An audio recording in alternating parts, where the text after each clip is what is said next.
도쿄전력 전 직원 오염수 제대로 방류할 능력이 없다. 100% 문제 생긴다. 이런 얘기가 나오고 있습니다. 기사를 보니까 도쿄전력은 약속을 지켜라. 바다를 지켜라. 정부는 약속을 지켜라. 이러고 있습니다. 더 이상 바다를 더럽히지 마라. 시민회의에 활동하는 주민 10여 명이 플래카드를 펼쳤는데 이것도 주민 10여 명밖에 안 움직여요. 일본인들도 참 등신 같은 민족이죠. 기자회견문이 정부는 우리 동의 없이 절대로 방류하지 않겠다고 문서로 약속해놓고 이해도 구하지 않고 일방적으로 방류했다. 오염수 방류 중지를 요청하는 소송을 법원에 제기할 계획이다. 이렇게 나오고 있습니다. 자, 일본의 여론이 지금 갑자기 나빠지고 있는데요. 왜 그러냐면 약속을 파기했다는 것 때문입니다. 일본 정부가 후쿠시마 어민들이나 이 업 종사자들이 허락할 때까지는 방류 안 한다고 약속을 했어요. 그런데 그걸 어겼다는 게 더 중요합니다. 일본인들은요, 후쿠시마 오염수가 안전하다고 믿고 있는 사람들이 훨씬 더 많습니다. 골 때리죠. 그러니까 일본인들이 되게 미개해요. 근데 왜 화를 내냐? 약속을 어겼다는 거예요. 약속을. 이 시위에 참여한 곤노 수미오라는 사람이 있는데 이 사람이 후쿠시마 원전 폭발 사고가 있었을 때 원전에서 근무한 사람이에요. 29년간 도쿄전력에서 근무했던 사람인데 이 사람이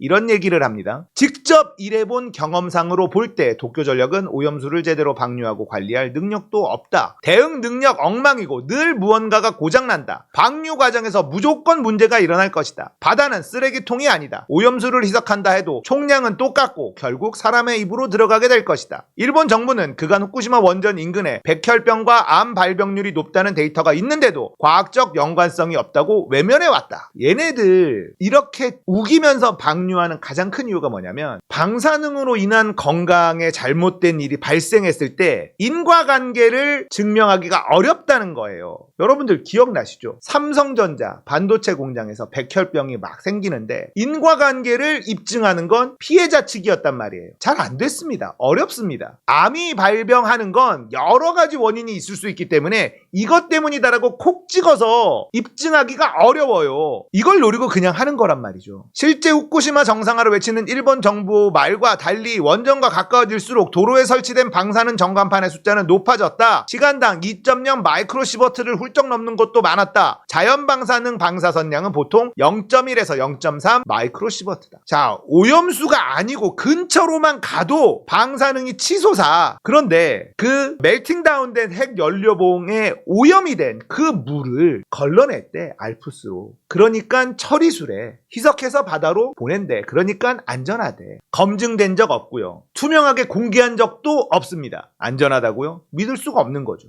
도쿄전력이 30년간 오염수를 방류하겠다고 했는데 폐로 작업이 늦어지면 100년 이상 걸릴 것이란 전망이 있어요. 자, 도쿄전력의 거짓말 또 한 가지가 뭐냐면 이 오염수 방류는 폐로 작업의 일환이다라고 이야기했습니다. 오염수를 방류를 해서 오염수를 보관하던 부지가 확보가 되면 거기에다가 이제 장치를 설치해가지고 폐로 작업을 할 거다라고 하는데 폐로 작업 택도 없습니다. 폐로 작업을 할 수 있는 기술이 지금 없어요. 880톤의 핵 폐기물이 남아있는데 몇 그램밖에 회수가 안 됐습니다. 로봇도 들어가다가 다 멈춥니다. 그 안에 어떤 상태인지 인간은 아예 몰라요. 아예. 그런데 오염수는 안전하다? 말이 안 되잖아요. 정부가 오염수를 처리할 수 있는 다른 방법을 찾는 노력조차 하지 않았다. 이것 때문에 지금 일본 언론들이 막 떠들고 있습니다. 이제 와서. 오염수 안전을 알리는 캠페인에 272억을 썼는데 오염수 방류 위에 처리 방법을 연구하는 데는 전혀 투자하지 않았다. 중국하고 러시아가요, 오염수 방류하지 말고 다른 방법으로 처리하는 거 우리가 돕겠다라고 일본에 제안을 했어요. 그런데 그걸 거절한 건 일본입니다.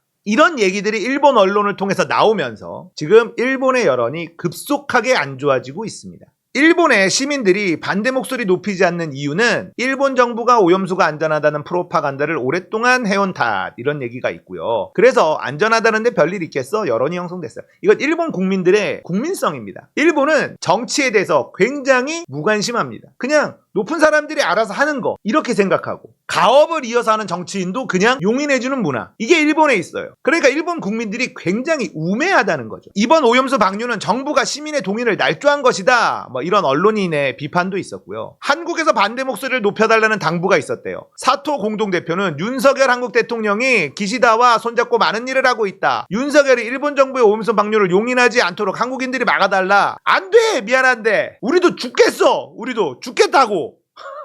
유튜브에 신작가님 방송에서 이런 게 있더라고요. 하토야마 유키오, 예전 총리죠. 오염수를 처리수라 불러도 똑같다 이러면서 지금 기시다의 방류에 대해서 비판하는 목소리를 내고 있는 정치인도 있습니다. 그리고 무서운 게 있는데요. 자, 후쿠시마 원전이 폭발한 다음에 어떤 법을 만들었느냐? 공공보안법이라는 걸 만듭니다. 일본이. 사회의 공공질서를 위해서 정부가 개인의 행위를 제한한다는 내용의 이 법률은 사회의 공공질서를 위해서 공공장소에서의 방사능 측정과 그 정보를 공표해서는 안 되며 위반 시 징역 10년에 처해질 수 있음. 이런 법을 만들었습니다. 그리고 또 있습니다. 특정비밀보호법, 방위, 외교, 스파이 활동 방지, 테러 방지 4개 분야에서 국민의 안전보장에 지장을 줄 수 있다고 판단되는 정보를 강요들의 판단으로 특정 비밀로 지정하고 이에 접근할 수 있는 대상을 한정하며 이 비밀을 제공받은 공무원 혹은 민간업자가 외부에 누설할 경우 최대 징역 10년의 형벌을 가하는 법안. 자, 이런 법을 그냥 만들어버렸다는 거예요. 후쿠시마 원전이 터졌을 때. 후쿠시마 사건이 특정비밀보호법에 들어간다는 거예요. 그러니까 얼마 전에 고양이 뉴스님이 여기에 가서 찍었잖아요. 방사능 수치 재고. 이거 일본에게 걸렸으면 징역 10년이라는 거예요.